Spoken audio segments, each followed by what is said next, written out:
Hello everyone, मैं doctor Neelam Mishra अपने YouTube channel divine yoga पर आप सभी का स्वागत करती हूँ। आज का हमारा विषय है स्वाधिष्ठान चक्र। चक्रों के ज्ञान विज्ञान की जो हमारी श्रृंखला चल रही है उसको आगे बढ़ाते हुए आज हम द्वितीय चक्र स्वाधिष्ठान चक्र के विषय में विस्तार से बात करेंगे। तो आइए प्रारंभ करते हैं और यह जानने का प्रयास करते हैं कि स्वाधिष्ठान चक्र की विशेषता क्या है, इसकी स्थिति क्या है, इसका आकार क्या है, इसके देवता क्या हैं, इसका बीज मंत्र क्या है, इसके जागरण का फल क्या है, इसके विकारग्रस्त होने पर कौन कौन सी परेशानियां उत्पन्न हो जाती हैं, कौन कौन से रोग उत्पन्न हो जाते हैं, इनको जागृत करने के लिए कौन कौन सी यौगिक साधनाएं बताई गई हैं। इन सब बिंदुओं पर क्रमशः विस्तार से प्रकाश डालने का प्रयास करेंगे। तो आइए प्रारंभ करते हैं। स्वाधिष्ठान चक्र। चक्रों में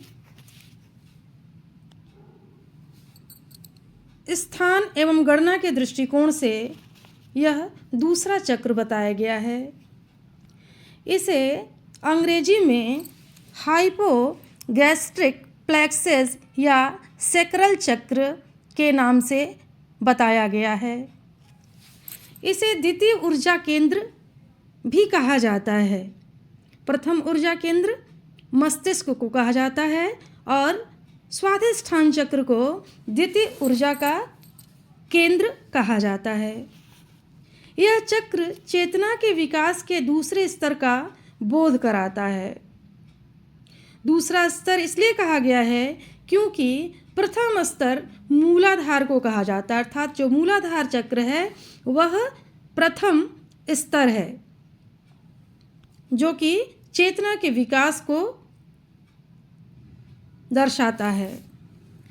मानव चेतना की उत्कर्ष का प्रारंभ स्वाधिष्ठान चक्र में होता है, अर्थात मानवीय चेतना का जो उत्कर्ष है, जो उसके उत्कर्ष की यात्रा है, वह स्वाधिष्ठान चक्र से ही प्रारंभ होती है।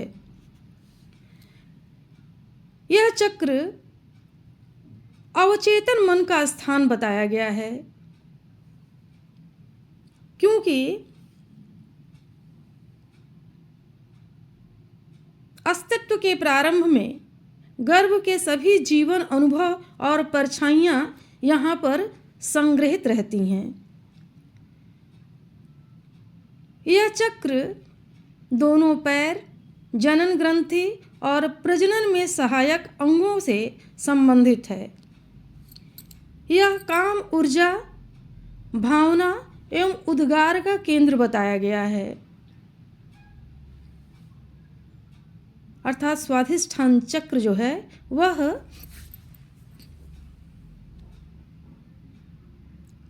काम, ऊर्जा, भावना एवं जो हमारे जो प्रजनन अंग हैं, जो हमारी जनन ग्रंथि हैं, उन सभी से विशेष रूप से संबंधित है। योग साधना की दृष्टि से स्वाधिष्ठान चक्र को व्यक्ति के अस्तित्व का आधार माना गया है। वेदों, उपनिषदों तथा यौगिक ग्रंथों में स्वाधिष्ठान चक्र का उल्लेख रचनात्मकता और जीवन ऊर्जा के रूप में प्राप्त होता है। अतः जितने भी यौगिक ग्रंथ हैं, वेद हैं, उपनिषद हैं, इन ग्रंथों में स्वाधिष्ठान चक्र का जो वर्णन मिलता है वह रचनात्मकता के रूप में, अर्थात ये चक्र रचनात्मकता का बोध कराता है। जीवन ऊर्जा के रूप में इसका वर्णन हमें प्राप्त होता है, अर्थात ये स्वाधिष्ठान चक्र जो है हमारी जीवनी शक्ति, जीवन ऊर्जा का स्रोत बताया गया है। अब हम यह समझने का प्रयास करेंगे कि स्वाधिष्ठान का शाब्दिक अर्थ क्या बताया गया है। स्वाधिष्ठान शब्द संस्कृत भाषा के स्व और अधिष्ठान से मिलकर बना है, जिसमें स्व का अर्थ अपना और अधिष्ठान का अर्थ है रहने का स्थान। अतः स्वाधिष्ठान का शाब्दिक अर्थ है अपने रहने का स्थान। सर जॉन वुड्रोफ द्वारा द सरपेंट पावर, जो कि संस्कृत ग्रंथ षटचक्र निरूपण का अंग्रेजी अनुवाद है, में स्वाधिष्ठान चक्र को व्यक्तिगत आत्मा का निवास माना गया है। कुछ हठयोगिक ग्रंथों एवं तांत्रिक ग्रंथों और परंपराओं में स्वाधिष्ठान चक्र को स्व का निवास या आत्मा का अधिष्ठान कहा गया है। ऐसे ग्रंथों का मानना है कि हमारी जो आत्मा है वह स्वाधिष्ठान चक्र में निवास करती है, किंतु हमारे अधिकांशतः योग ग्रंथों और जितने भी हमारे उपनिषद से संबंधित जितने ग्रंथ हैं, उन सब में आत्मा का निवास स्थान या तो हृदय अथवा मस्तिष्क को बताया गया है। स्वाधिष्ठान चक्र के विषय में सामान्य जानकारी के पश्चात, उसके अर्थ को स्पष्ट कर लेने के पश्चात, अब हम इसकी स्थिति एवं स्थान के विषय में प्रकाश डालने का प्रयास करते हैं। स्वाधिष्ठान चक्र की स्थिति के संबंध में कहा गया है कि यह नाभि से 4 अंगुल नीचे और मूलाधार से 2 अंगुल ऊपर स्थित है। अधिकांश यौगिक ग्रंथ इसी बात की पुष्टि करते हैं, अर्थात स्वाधिष्ठान के स्थिति को लेकर, स्थान को लेकर अधिकांश ग्रंथ और उपनिषद इसकी अवस्थिति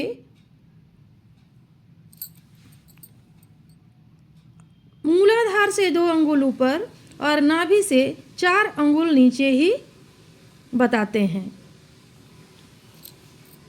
शरीर विज्ञान की दृष्टि से भी यदि देखा जाए तो इसकी स्थिति स्पाइनल कॉर्ड के सबसे निचले हिस्से अर्थात कॉक्सिस रीजन में बताई गई है।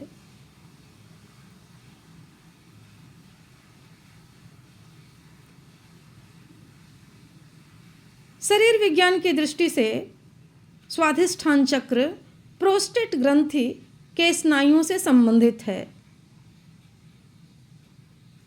और स्त्री तथा पुरुष दोनों में ही इसकी स्थिति समान बताई गई है। स्थान एवं स्थिति को स्पष्ट करने के पश्चात अब हम स्वाधिष्ठान चक्र के आकार, बीज मंत्र, देवता, गुण, इंद्र इत्यादि विषयों पर प्रकाश डालते हैं।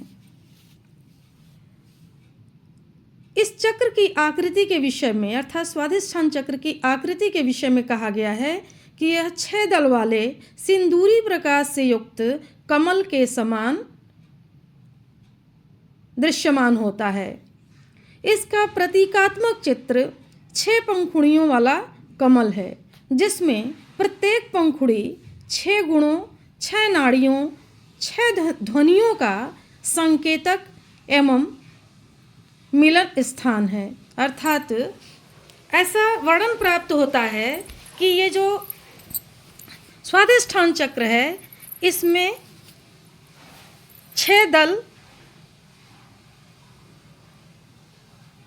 वाला कमल जो कि सिंदूरी प्रकाश से युक्त है ऐसा दिखाई देता है और उसकी जो 6 पंखुड़ियाँ हैं वह उसमें प्रत्येक पंखुड़ी जो है वह 6 गुणों का और 6 नाड़ियों का, 6 ध्वनियों का संकेतक, अर्थात ये 6 जो कमल के दल हैं ये सभी इन चीज़ों का पर्याय हैं। 6 गुणों का, 6 नाड़ियों का और 6 ध्वनियों का पर्याय बताए गए हैं, प्रतीक बताए गए हैं। बीज मंत्र के लिए कहा गया है कि इस चक्र का बीज मंत्र वम है, जो कि जल तत्व का प्रतिनिधित्व करता है। इसका गुण रस एवं ज्ञानेंद्रिय रसना है, अर्थात जिह्वा है। इसके देवता चतुर्भुज विष्णु एवं देवी राकिनी है। इसका लोक भुआ लोक बताया गया है।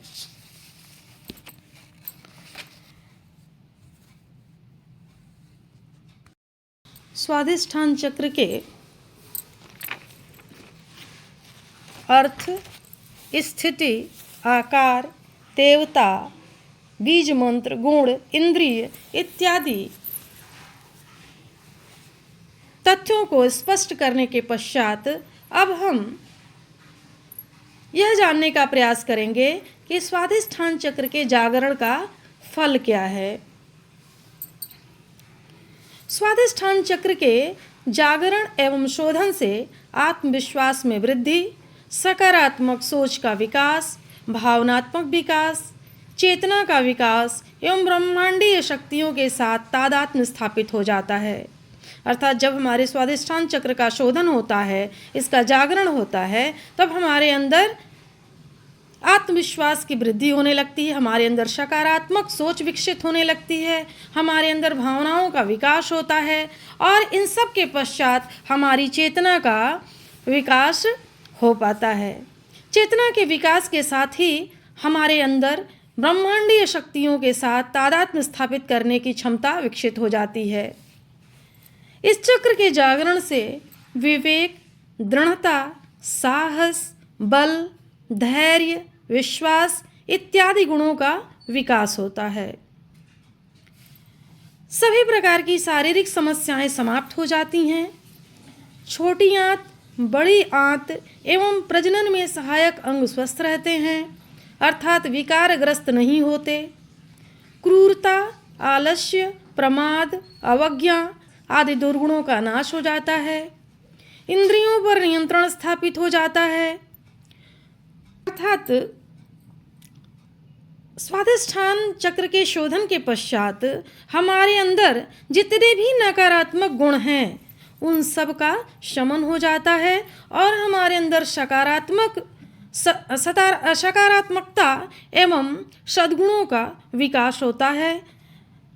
दुर्गुणों के नाश के पश्चात हमारे अंदर आत्मविश्वास की वृद्धि होती है। आत्मविश्वास में वृद्धि होने के पश्चात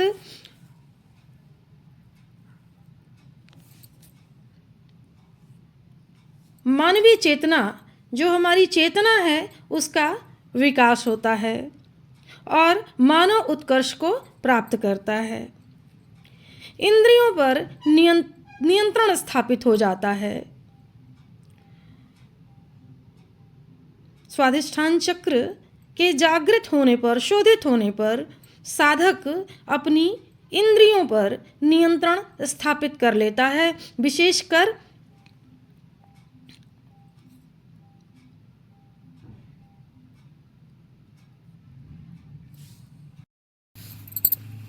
स्वाधिष्ठान चक्र के जागृत होने पर जिह्वा एवं जननेंद्रिय पर पूर्णतः नियंत्रण स्थापित हो जाता है एवं कामेच्छाओं का समन हो जाता है।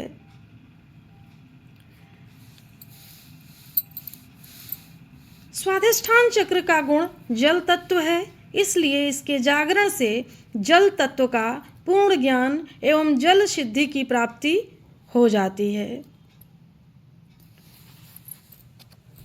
कहने का तात्पर्य है कि इस स्वाधिष्ठान चक्र के जागरण और शोधन से साधक के अंदर वो सभी सकारात्मक गुण, वो सभी विशेषताएं प्रस्फुटित होती हैं, विकसित होती हैं, जो कि उसके चेतना के विकास के लिए आवश्यक होता है। तो स्वाधिष्ठान चक्र के जागरण का क्या फल मिलता है, क्या उसका परिणाम होता है, इसको जानने के पश्चात अब हम यह समझने का प्रयास करते हैं कि स्वाधिष्ठान चक्र के विकारग्रस्त होने पर कौन कौन सी बीमारियां, कौन कौन सी परेशानियां उत्पन्न होती हैं। स्वाधिष्ठान चक्र के विकारग्रस्त होने पर मानसिक एवं भावनात्मक समस्याएं, नकारात्मक सोच, तनाव संबंधी रोग, आंतों से संबंधित रोग, कब्ज, जलोदर, भूख न रोक पाना, मूत्र संबंधी रोग, श्वास संबंधी रोग, एलर्जी, नशा की प्रवृत्ति एवं प्रजनन संबंधी कठिनाइयां उत्पन्न हो जाती हैं। कहने का तात्पर्य है कि इस स्वाधिष्ठान चक्र के विकारग्रस्त होने पर जितने भी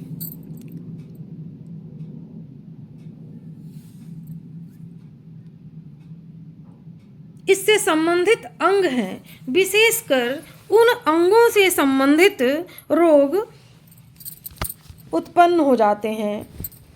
व्यक्ति के अंदर तनाव की प्रवृत्ति बढ़ती है, नशा की प्रवृत्ति विकसित होने लगती है और उसके अंदर मूत्र रोग, आंतों से संबंधित रोग, प्रजनन संबंधी रोग विकसित होने लगते हैं और व्यक्ति मानसिक एवं भावनात्मक रूप से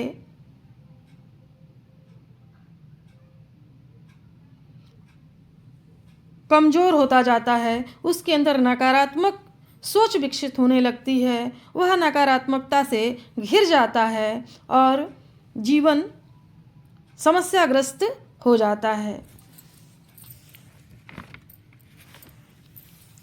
स्वाधिष्ठान चक्र के विकारग्रस्त होने पर क्या क्या परेशानियां होती हैं, इनको जानने के पश्चात अब हम यह जानने का प्रयास करेंगे कि इस चक्र के जागरण एवं शोधन हेतु कौन कौन सी यौगिक साधनाएं बताई गई हैं। अर्थात कहने का तात्पर्य है कि किन किन यौगिक साधनों का अनुसरण करके हम इन चक्र का अर्थात स्वाधिष्ठान चक्र का शोधन एवं जागरण कर सकते हैं। तो आइए अब जानने का प्रयास करते हैं कि वो कौन कौन से साधन हैं जिनका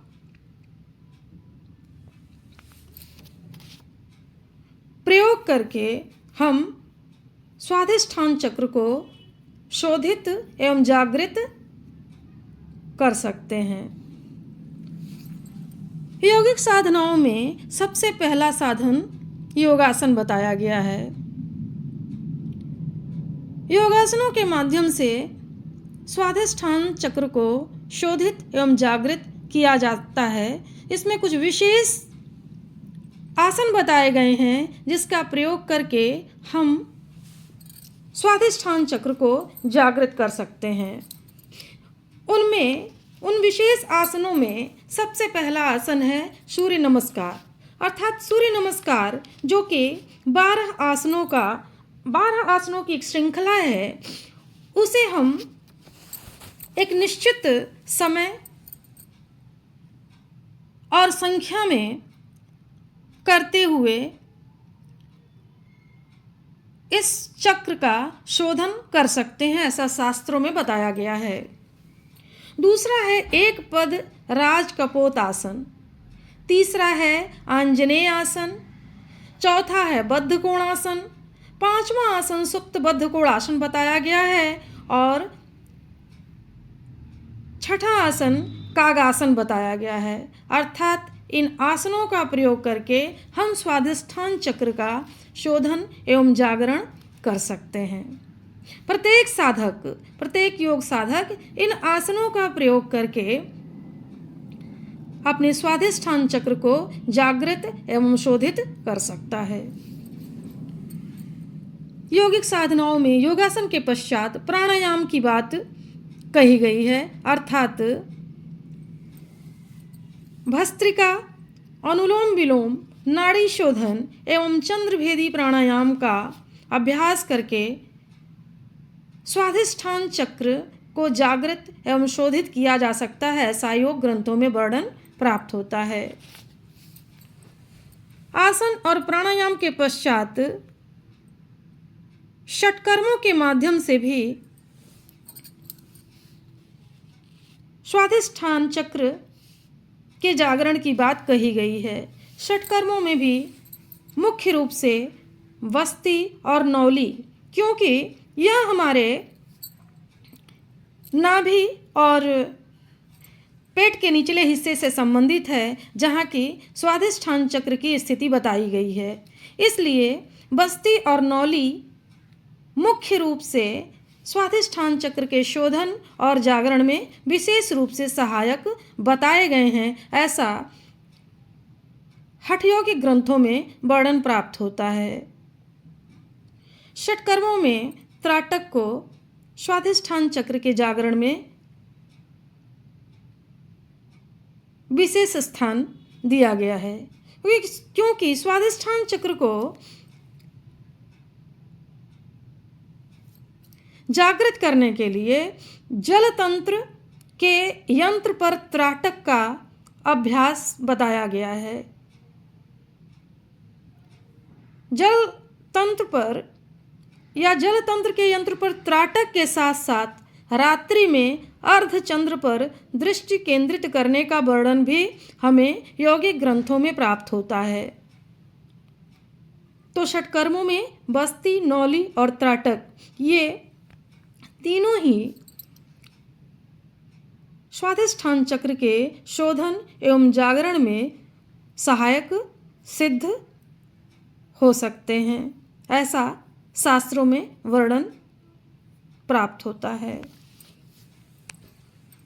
षटकर्मों के अलावा अर्थात योगासन, प्राणायाम, षटकर्म, इनके अतिरिक्त मुद्रा और बंध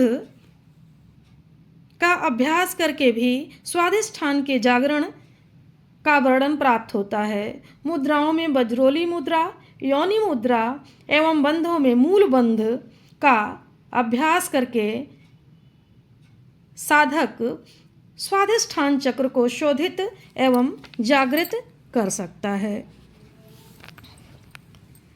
उपर्युक्त योग साधनाओं के अतिरिक्त सात्विक खान पान, रहन सहन, जीवन एवं संगति, दिन में कम से कम 10 मिनट नाभि क्षेत्र पर ध्यान, बीज मंत्र का जप, समाज सेवा, लेखन, कला एवं संगीत में अपनी ऊर्जा को लगाना एवं ध्यान की उच्च स्थिति प्राप्त करना भी स्वाधिष्ठान चक्र के जागरण एवं शोधन में महत्वपूर्ण भूमिका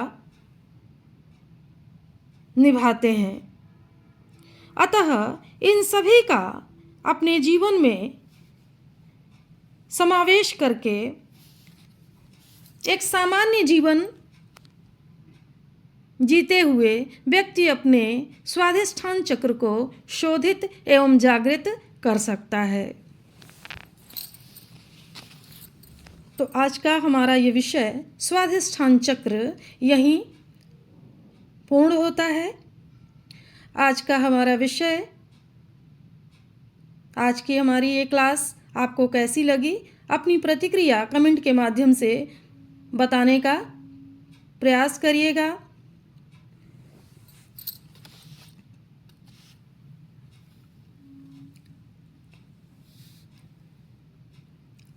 इस क्रम में चक्रों की ये जो हमारी श्रृंखला चल रही है, चक्रों के ज्ञान विज्ञान की जो हमारी श्रृंखला चल रही है, आगे चक्रों के ज्ञान विज्ञान की जो हमारी ये श्रृंखला चल रही है, उसे आगे बढ़ाते हुए आगे के वीडियोज़ में हम अन्य चक्रों के विषय में जानकारी प्रस्तुत करेंगे। इन चक्रों के ज्ञान को, इन चक्रों के गूढ़ रहस्यों को समझने के लिए यह आवश्यक है कि आप पहले के जो भी वीडियो हैं उनका एक बार अध्ययन जरूर करें। उसके पश्चात आपको आगे के विषय को समझना सरल हो जाएगा।